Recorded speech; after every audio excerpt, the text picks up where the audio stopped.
man's chief delusion is his conviction that there are causes other than his own state of consciousness. All that befalls a man, all that is done by him, all that comes from him, happens as a result of his state of consciousness. A man's consciousness is all that he thinks and desires and loves, all that he believes is true and consents to. That is why a change of consciousness is necessary before you can change your outer world. Rain falls as a result of a change in the temperature in the higher regions of the atmosphere.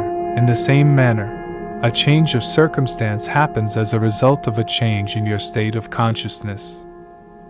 As it is mentioned in scriptures, be you transformed by the renewing of your mind. To be transformed, the whole basis of your thoughts must change. But your thoughts cannot change unless you have new ideas, for you think from your ideas. All transformation begins with an intense, burning desire to be transformed.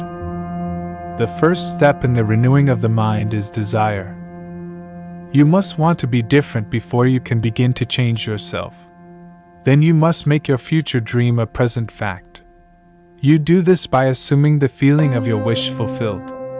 By desiring to be other than what you are, you can create an ideal of the person you want to be and assume that you are already that person. If this assumption is persisted in until it becomes your dominant feeling, the attainment of your ideal is inevitable. The ideal you hope to achieve is always ready for an incarnation, but unless you yourself offer it human parentage, it is incapable of birth. Therefore, your attitude should be one that once you have desired to express a higher state, you alone must accept the task of incarnating this new and greater value of yourself. In giving birth to your ideal, you must bear in mind that the methods of mental and spiritual knowledge are entirely different. This is a point that is not truly understood by probably not more than one person in a million. You know a thing mentally by looking at it from the outside, by comparing it with other things, by analyzing it and defining it, by thinking of it, whereas you can know a thing spiritually only by becoming it, only by thinking from it. You must be the thing itself and not merely talk about it or look at it. You must be like the moth in search of his idol, the flame, who spurred with true desire, plunging at once into the sacred fire, folded his wings within, till he became one color and one substance with the flame. Just as the moth in his desire to know the flame was willing to destroy himself, so must you in becoming a new person be willing to die to your present self. You must be conscious of being healthy if you are to know what health is. You must be conscious of being secure if you are to know what security is. Therefore, to incarnate a new and greater value of yourself, you must assume that you already are what you want to be and then live by faith in this assumption, which is not yet incarnate in the body of your life.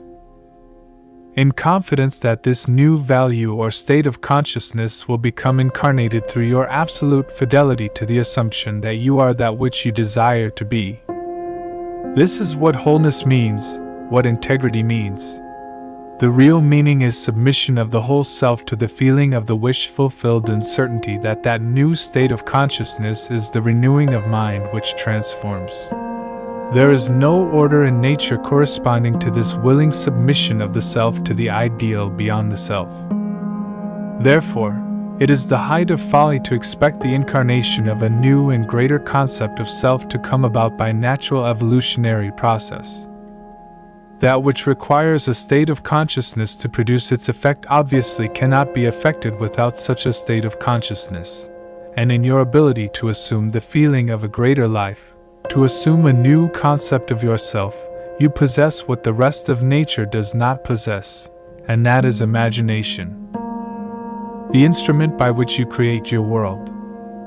Your imagination is the instrument, the means, whereby your redemption from slavery, sickness, and poverty is effected. If you refuse to assume the responsibility of the incarnation of a new and higher concept of yourself, then you reject the means, the only means, whereby your redemption, the attainment of your ideal can be effected. Imagination is the only redemptive power in the universe. However, your nature is such that it is optional to you whether you remain in your present concept of yourself, a hungry being longing for freedom, health, and security, or choose to become the instrument of your own redemption, imagining yourself as that which you want to be, and thereby satisfying your hunger and redeeming yourself. Lastly, as the poet said, "Oh, be strong then, and brave, pure, patient, and true. The work that is yours let no other hand do.